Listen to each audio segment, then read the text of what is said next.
Welcome to the Sweet Science of Fighting Jiu-Jitsu instructional channel. James and Ryan here. More concepts from Ryan's book. Make sure you check the first link in the description. You'll find that on Amazon. But we're going to go through another defensive concept for beginners so you never get submitted again. It's the porcupine concept.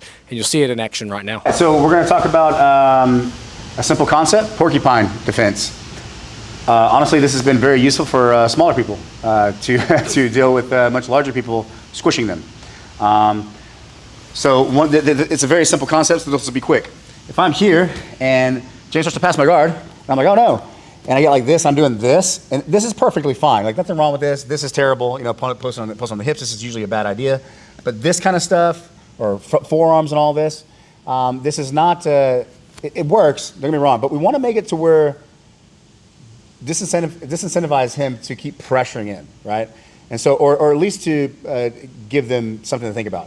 So as he's coming in, you drop your, see, I was like, pink right there. So you drop the elbow.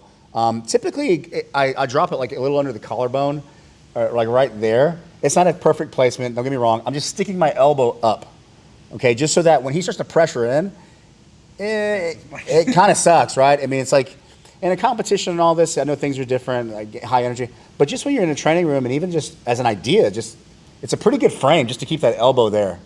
Even when I've seen people use it like this, they completely passed and they're flattened and they just start to keep their elbows up into the person, right?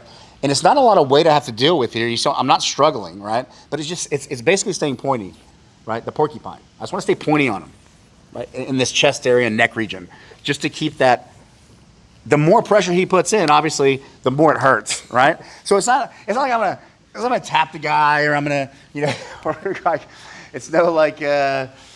Secret move or anything. It's just keeping your elbows up. So that way when they come down, they're having to deal with that. And some people are like, well, isn't that dirty? It's like, no, they're actually putting how much pressure they want to put on. They're dictating how much pressure they want to put on that elbow, right? So if it's like walking on some spikes. If I want to like walk on them, then fine, then that's my thing. But usually what happens is that when you do this, it can create opportunity for some hesitation, or and they'll shift to do something different. And then you can actually recover your guard.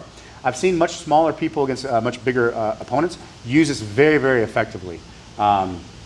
Just to kind of create a bit of an awkward position or create movement on his part as a response. As a general rule, when you get somebody to start responding to the things that you're doing or reacting, then this is good because then you are gaining the initiative to be offensive, right? So if he's responding to everything I'm doing, this is great, right? So I think he's being technically defensive, right? Or he's having to adjust for things, which leads to opportunity. So just consider this very, very simple idea. I just want to give you a quick example of it. I've seen it used in different odd kind of areas. Again, I'm not on top grinding my elbow, so don't do that. That's always a silly move that I've seen done a lot of times. Sometimes you start grinding your elbows in. This is like from the 90s. I don't agree. Not that there's anything wrong with the 90s. Jiu-jitsu in the 90s is great. I have a problem with it at all. But this is kind of one of those moves that kind of slowly started to go away because it was kind of an annoying thing, just kind of driving your elbows into people. Don't do that. It's just kind of annoying, and it usually upsets your partner, and it's not extremely effective against anybody that's good or efficient at jiu-jitsu. So again, porcupine is not from the top. Porcupine is actually from the bottom. Okay, so just to clarify. So that's going to be the porcupine defense, and we'll move on to the next one.